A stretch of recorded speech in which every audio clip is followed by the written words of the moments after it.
دوستوں، مسلسل نافرمانی کرنے کی وجہ سے دل مردہ ہو جاتا ہے۔ آج ہم اس پہ بات کریں گے اور ساتھ آپ کو ایک چھوٹا سا قصہ سناؤں گا۔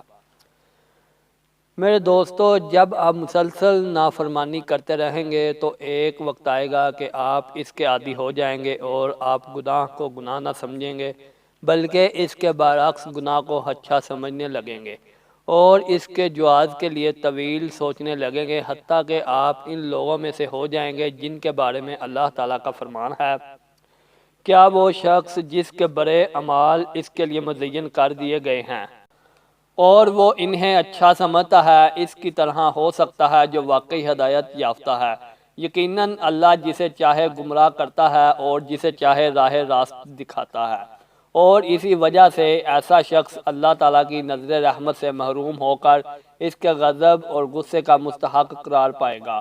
یہ بھی ممکن ہے کہ اس کے دل پر مہر لگا دی جائے اور اس کی حالت ان لوگوں جیسی ہو جائے جن کے بارے میں کہا گیا ہے، بلکہ ان کے دلوں پر ان کے برے اعمال کی وجہ سے زنگ چڑھ گیا ہے۔ جس شخص کے دل پر مہر لگا دی جائے تو وہ اس قدر غافل ہو جاتا ہے کہ اسے کوئی نیکی نظر آتی ہے اور نہ کوئی برائی اسے برائی لگتی ہے، بلکہ اکثر ایسا ہوتا ہے کہ وہ جتنا زیادہ گناہوں کے پھندے میں پھنستا جاتا ہے اتنا ہی زیادہ خوش ہوتا ہے، اور پھر اس کی زندگی حیوانوں جیسی ہو جاتی ہے جنہیں کسی بات کا کوئی پرواہ نہیں ہوتی۔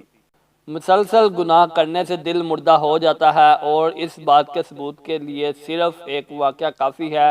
ایک دفعہ ایک 20 سال کی نوجوان حاملہ عورت کو ہسپتال میں لایا گیا۔ اس نے ایک صحت مند اور خوبصورت بچے کو جنم دیا، لیکن یہ عورت صحت پریشانی میں مبتلا تھی۔ دلی قلق و اضطراب اور مسلسل آہ و بکا کی وجہ سے اس کا چہرہ سیاہ، آنکھیں پھٹی ہوئی اور سخت خوف زدہ تھی۔ جب ہسپتال والوں نے اس عورت سے کہا کہ بچے کے والد کو بلائیے تاکہ وہ بچہ کو لے جائے تو معاملہ کچھ مزید پیچیدہ ہو گیا۔ وہ پہلے سے بھی شدت سے رونے لگی اور قریب تھا کہ شدت غم سے بے ہوش ہو جائے۔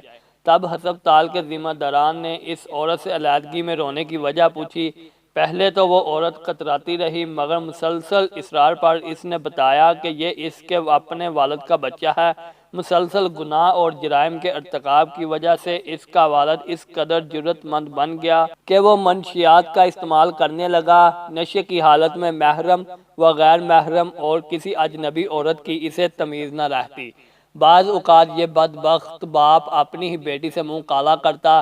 یہ کس قدر کبیر، غلیظ اور بدترین گناہ ہے۔ اگر ہمیں بتایا جاتا کہ پچھلی امتوں میں اس گناہ کا ارتکاب کیا گیا ہوتا تو ہمیں یہ بات بہت گھناؤنی لگتی اور یقیناً ہم خوف زدہ ہو کر کہتے، انا للہ و انا الیہ راجعون۔